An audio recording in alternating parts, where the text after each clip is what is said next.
SNX Marathi, Siddheshwar news express, सत्यासाठी SNX सोबत. एकही पात्र मतदार वगळला जाणार नाही. सोलापुरात मतदार यादी पुनरीक्षण मोहिमेला वेग. मुख्य निवडणूक अधिकारी एस चोक्कलिंगम यांचे निर्देश. जिल्ह्यात 83.20% मतदारांचे मॅपिंग पूर्ण. सोलापूर. प्रतिनिधी. भारत निवडणूक आयोगाच्या निर्देशानुसार सुरू असलेल्या विशेष सखोल पुनरीक्षण स्पेशल इंटेन्सिव्ह रिव्हिजन SIR कार्यक्रमांतर्गत सोलापूर जिल्ह्यात मतदार यादी अद्ययावत करण्याच्या कामाला वेग आला असून जिल्ह्यातील कोणत्याही पात्र नागरिकांचे नाव मतदार यादीतून वगळले जाणार नाही असे स्पष्ट निर्देश महाराष्ट्र राज्याचे मुख्य निवडणूक अधिकारी एस चोक्कलिंगम यांनी दिले. जिल्हाधिकारी कार्यालयात आयोजित आढावा बैठकीत ते बोलत होते. यावेळी जिल्हाधिकारी तथा जिल्हा निवडणूक अधिकारी एस कार्तिकेयन यांनी PPT द्वारे जिल्ह्यातील पुनरीक्षण कामाचा सविस्तर आढावा सादर केला. बैठकीस अप्पर जिल्हाधिकारी गणेश निराळी, प्रभारी उपजिल्हा निवडणूक अधिकारी अभिजित पाटील, अतिरिक्त आयुक्त संदीप कारंजे, अतिरिक्त पोलीस अधीक्षक विजय कबाडे यांच्यासह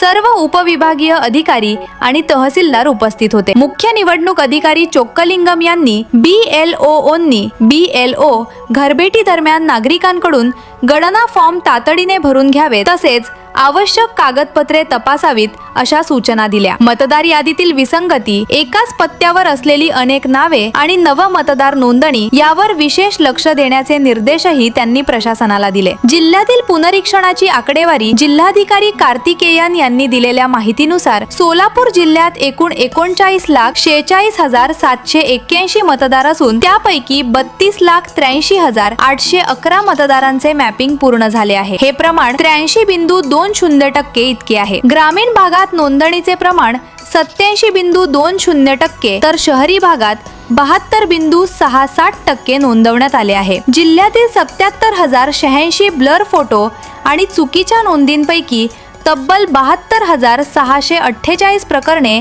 निकाली काढण्यात आल्याची माहितीही त्यांनी दिली. जिल्ह्यात 11 विधानसभा मतदारसंघ, 2 लोकसभा मतदारसंघ आणि 3,723 मतदान केंद्रे कार्यरत आहेत. विधान परिषद निवडणुकीची ही तयारी. महाराष्ट्र विधान परिषद स्थानिक प्राधिकारी मतदारसंघ निवडणुकीच्या पार्श्वभूमीवर जिल्ह्यात 616 मतदार असल्याची माहिती देत 25 मे ते 2 जून दरम्यान नामनिर्देशन अर्ज स्वीकारले जाणार असल्याचे जिल्हाधिकारी कार्तिकेयन यांनी सांगितले. जिल्ह्यात 6 मतदान केंद्रांची व्यवस्था करण्यात आली असून नियोजन भवन येथे मतमोजणी होणार आहे. बैठकीच्या शेवटी प्रशासनाच्या वतीने सोलापूर जिल्ह्यातील एकाही पात्र नागरिकाचे नाव मतदार यादीतून वगळले जाणार नाही अशी ग्वाही जिल्हाधिकारी कार्तिकेयन यांनी दिली.